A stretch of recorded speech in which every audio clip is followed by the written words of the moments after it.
तज्जियाकार सैयद मोहम्मद अली साहब ने भी हमें ज्वाइन किया। सर बहुत शुक्रिया आपके वक्त का।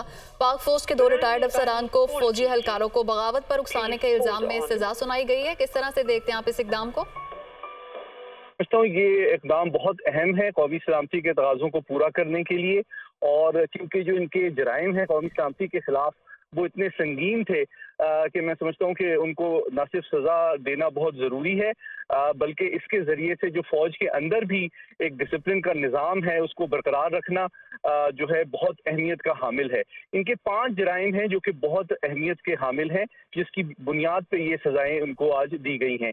पहली बात यह है कि रियासत और फ़ौज के खिलाफ जो है बगावत पे उकसाना। नंबर 2 कि फ़ौज के अंदर जो रैंक एंड फाइल है उसके सफ़ों में गलत फहमी पैदा करना और जो फ़ौज की क़यादत है उसको बदनाम करना और उसके खिलाफ नफ़रत पैदा करने की कोशिश करना। तीसरा पहलू ये है कि जो अवाम के दिलों में फ़ौज का एतमाद, एहतराम और भरोसा है उसको नफ़रत और यानी कि गैर यकीनी से तब्दील करने की कोशिश करना। चौथा पहलू ये है कि ये कई जराइम में भी मुलविस थे। आप जानते हैं कि इनके ऊपर लैंड ग्रैबिंग और ज़मीनों पे कब्जे के हवाले से कई एफआईआरें मौजूद हैं, और तो उससे भी तवज्जो उठाने के लिए इन्होंने ये ढोंग रचाया था कि हम सोशल मीडिया का सहारा लें, अपनी पॉपुलैरिटी को इस्तेमाल करें अपने मुकदमात पे असरअंदाज होने के हवाले से।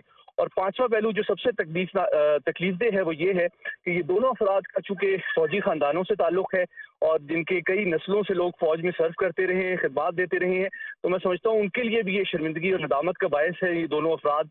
और मैं समझता हूँ इनको सज़ा देना पाकिस्तान की फ़ौज के अंदर रैंक एंड फाइल पे एतमाद और डिसिप्लिन को बरकरार रखना, उनके मोराल को बरकरार रखना और कौम के अंदर फ़ौज के ऊपर एतमाद और भरोसे को बरकरार रखने के लिए बहुत ज़रूरी था।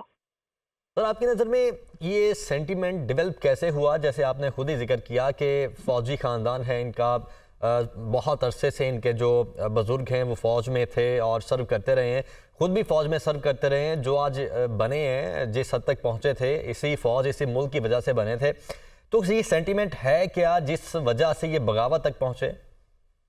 देखिए इसकी 3 वजूहात हैं। पहली बात तो ये है कि एक अनफॉर्चुनेट हकीकत ये है कि बाज़ लोग जो कि ज़्यादा मेहनती नहीं होते, ज़्यादा काबिल नहीं होते और ज़्यादा ऑनेस्ट और सिंसियर नहीं होते, वो आप जानते हैं कि किसी भी इदारे और प्रोफेशन में ज़्यादा आगे तक नहीं जा सकते।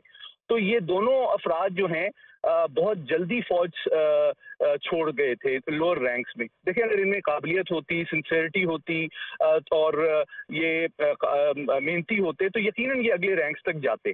तो उसके बाद से इन्होंने ये करप्शन में मुलविस हुए, कई इनके ऊपर एफआईआर मौजूद हैं, जिस तरह मैंने पहले अर्ज किया, लैंड ग्रैबिंग और ज़मीनों पे ये फ़ौज के रिटायर्ड अफसरान का नाम इस्तेमाल करके कब्जे करते थे, जिसके ज़रिए से फ़ौज को भी बदनाम करते थे और गैर कानूनी तौर पे करप्शन और पैसे मासूम लोगों को लूटने का भी काम करते थे। और उससे फिर ये तवज्जो उठाने के लिए इन्होंने सोशल मीडिया का सहारा लिया ताकि अपनी मकबूलियत में इजाफा किया जाए और अपने असर रसूख और पॉपुलैरिटी को इस्तेमाल किया जाए इन मुकदमों पे असरअंदाज होने के लिए।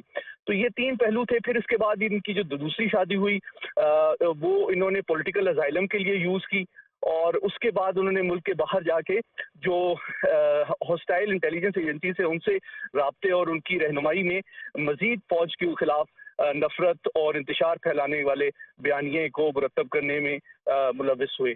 तो उनको बारहा मौका दिया गया, उनको समन दिए गए कि वो आके अपना दफा करें, लेकिन चूंकि उनके पास दफा में कुछ था ही नहीं, तो फिर आखिरी तौर पे पूरा उनको मौका देने के बावजूद उनको बिलाखिर करार वाकई सजा दी गई, जो कि मैं समझता हूँ बहुत ज़रूरी है ताकि फ़ौज के ऊपर अवाम का भी एतमाद रहे, फ़ौज की सफ़ों में भी डिसिप्लिन कायम रहे और आलमी तौर पर भी ये पैगाम जाए कि फ़ौज जो है पाकिस्तान के कौमी सलामती के ऊपर हमलावर होने वाले लोगों को कभी माफ़ नहीं करती और ना इसकी किसी को इजाज़त दी जा सकती है।